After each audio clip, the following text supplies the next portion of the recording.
জীবন বদলে যায় হঠাৎ করে নয়, জীবন বদলে যায় সেই মানুষটার ভেতর দিয়ে যে হাল ছাড়ে না। আজ আমি তোমাকে 5টি সত্য বলবো। এগুলো সহজ নয়, কিন্তু এগুলোই সত্যিকারের সাফল্যের দরজা খোলে। ত্যাগ।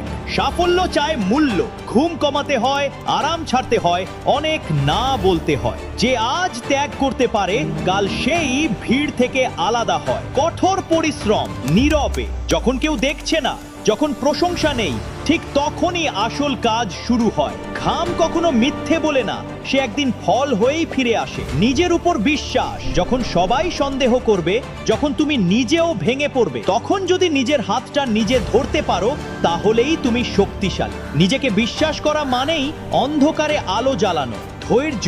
সব বীজ একদিনে গাছ হয় না। সাফল্য সময় নেয়, পরীক্ষা নেয়। ধৈর্য মানে অপেক্ষা নয়, ধৈর্য মানে প্রতিদিন চেষ্টা। ব্যর্থতাকে মেনে নেওয়া। ব্যর্থতা শেষ নয়, এটা দিক পরিবর্তন। যে পড়ে গিয়েও উঠে দাঁড়ায়, সেই একদিন জয়ী হয়।